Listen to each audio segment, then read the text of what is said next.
Magandang araw muli sa inyong lahat. Welcome sa ating channel, Sir Lopez Vlog. Sa araw na ito ay magkakaroon muli tayo ng mockboard examination dito sa subject na Introduction to Industrial Security Management. 25 katanungan ang inihanda natin upang sukatin ang inyong mga academic preparations pagdating sa subject na ito, at ang makasagutan later on makikita nyo lamang dito sa ating description box. Alright? So, kung nakanda na tayo, let us start to question number 1. What is referring to a system issued by security for personnel to be admitted in the installation? A. ID. Letter B. Badge. Letter C. Alarm. Or letter D. Key. Question number 2 refers to any person not regularly employed in a plant or firm. A. Visitors. B. Employees. C. Customer. Or letter D. Supplier. Question number 3. In any plant or industrial complex, inter and intra blank is indispensable.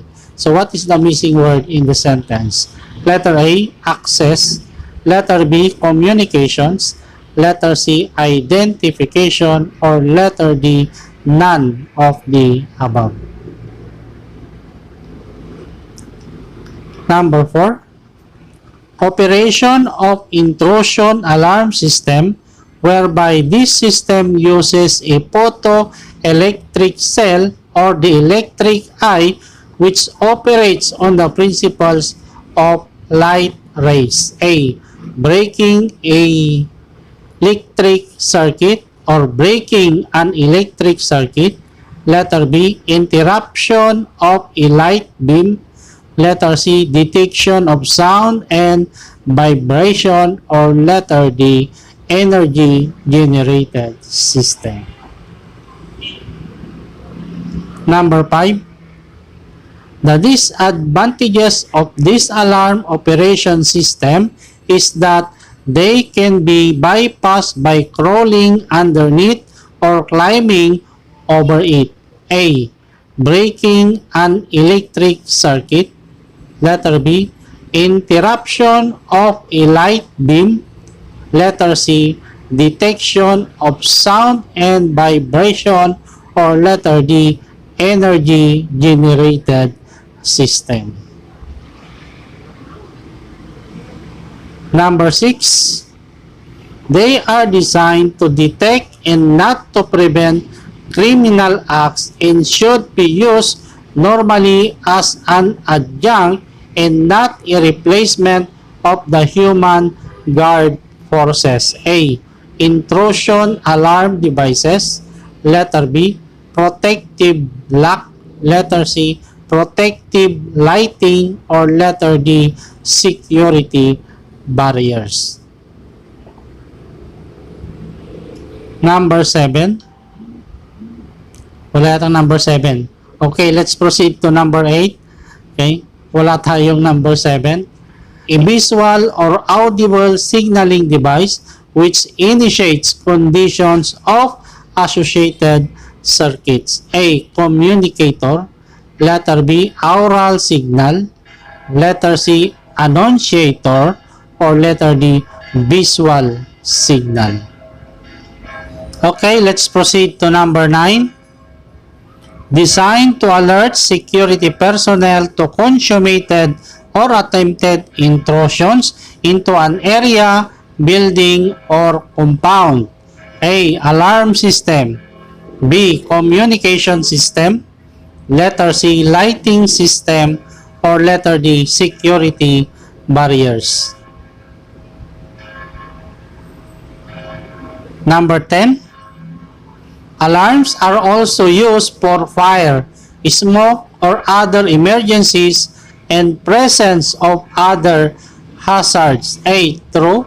B. False. C. May be true. Or letter D. May be false. 11. These systems usually derive their operating principle from a physical phenomenon known as Doppler Effect A. Space, motion, and vibration. Letter B. Electromagnetic fence. Letter C. Detection of sound and vibration. Or letter D. All of them. Number 12, provide sufficient illumination to areas during hours of darkness. A. Intrusion alarm devices. Letter B. Protective lock. Letter C. Protective lighting. Or letter D. Security barriers. Number 13, designed to alert security personnel to consummated or attempted intrusion. The purpose is to appease the offended public or group. A. Early warning device. B. Decorative devices. Letter C. Protective alarm. Or letter D. Anti-theft devices. Number 14, protective cabinets are part of blank. A. First line of defense. B. Second line of defense. Letter C. Third line of defense. Or letter D. Fourth line of defense. Number 15. The following are types of security barriers except letter A. Human barriers. Letter B. Animal barriers. Letter C. Energy barriers. Or letter D. Chemical barriers. Number 16. What is the first line of defense in an industrial establishment? A. Clear zone. B. Doors. C. Fence. Or letter D. Perimeter barriers. Number 17, I should say. Additional overhang wires placed on vertical perimeter barrier as additional security measure. A. Top gun. B. Overguard. C. Top guard. Or letter D. Guard tower. 18. A kind of pass system comprising of multiple issued copies of passes to an individual with the same photograph. The individual exchanges his badge for another color or numeral at the gate. A. Pass or badge exchange system. B. Single pass system. Letter C. Double pass system. Or letter D. Multiple pass system. 19. The main advantage of this detector device is its relatively low cost and easy installation. The amplifier of which monitors the sound from the microphone can be adjusted to suit the sensitivity level requirements. A. Sound and vibration detection. B. Space, motion, and vibration detector. Letter C. Interruption of a light beam detector. Or letter D. None of the above. Okay, number 20. Discourage attempts to enter the premise and detection if entry is attempted. A. Lighting security. B. Security barriers. C. Protective alarm. Or letter D. All of them. 21. It illuminates certain areas. It may reduce the number of stationary guards and require roving patrol only at night. A. Lighting security. B. Security barriers. Letter C. Protective alarm. Or letter D.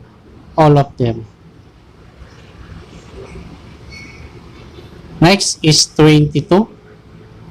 What additional protection is necessary for windows where openings is less than 18 feet above the ground? A. Grilled or have steel bar protections. Letter B. CCTV camera. Letter C. Security guard. Or letter D. All of them. 23. 50 feet or more should exist between the perimeter barrier and structures within the protected areas except when a building wall constitutes part of the perimeter barrier. A. Protected zone. B. Clear zone. C. Ozone. Or letter D. Security zone.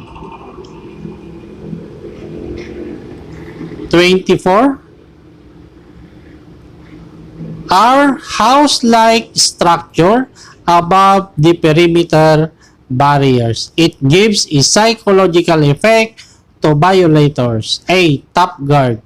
B. Sidewalk elevators. C. Gates and doors. And letter D. Tower guard.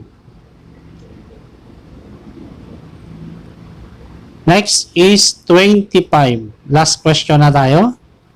Types of barriers, which includes mountains, cliffs, canyons, rivers, seas, marshes, deserts, or terrain difficult to traverse. A. Natural barrier. B. Artificial barrier.